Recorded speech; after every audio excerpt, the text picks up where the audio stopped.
tragedy that human beings are going through is just this. Their sensory perception gives one-sided perception.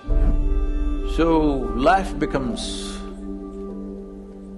a heap of opposites or contradictions. This is why always in yoga, Brahma Muhurtam you should be up.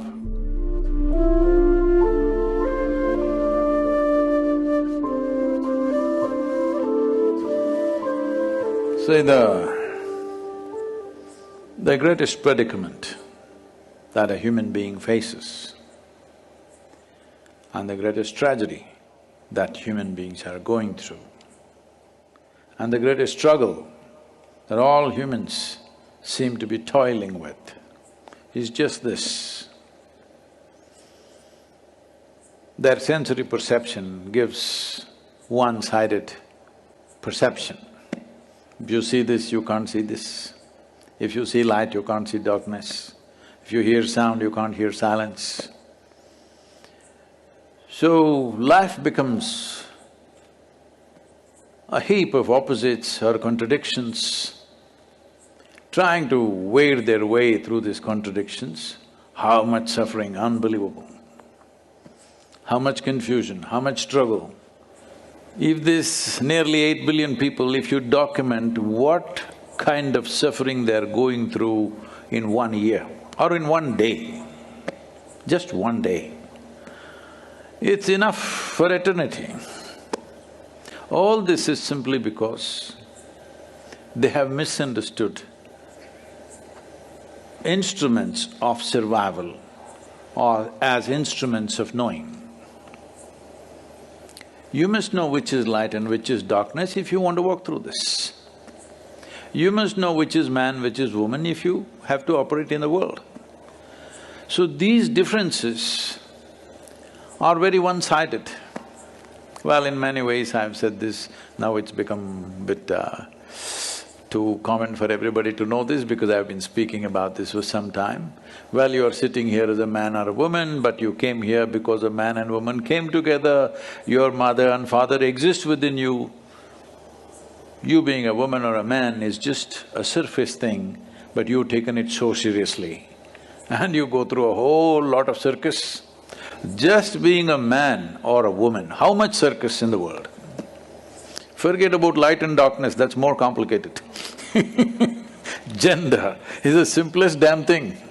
But how much struggle, how much social confusion, how many religions and scriptures have been written about this misunderstanding endlessly. This is just that because between light and darkness, you think they are two different worlds, because it looks like that. The day looks like one kind of world, this planet looks different during the day. During the night, it's a completely different world, but it is not, it's the same world. I think you get that point during twilight to some extent. This is why it's always important to wake up before the sun comes up, because you don't have to do anything. If you're just alert and looking, slowly the perception will go into you. This is why always in yoga, Brahma Muhurtam you should be up because twilight starts then. In twilight if you're awake, you perceive that the differences that you have made out in your mind because of misperceptions of senses that you have settles within you. When that happens? When? When a man is woman, bird a flower, red is blue, life, death, twilight. When did this poem happen? When? I think this was about 2019 when I was in United States, our III, the Asia Institute of Inner Sciences, is a spectacular place nature-wise. We are yet to build. We've built some, lot more to build there. But in terms of nature, it's a truly spectacular place, and where I stay, you just cannot escape the sunset. The sun is at you because we are on top of a bluff and there is a valley, when the sun is setting, sun is in level with you. Like this usually happens only at the ocean. Even there will be a little bit this thing. Here, sun is below you when it is setting. So you cannot escape sunset at all, even if you want to.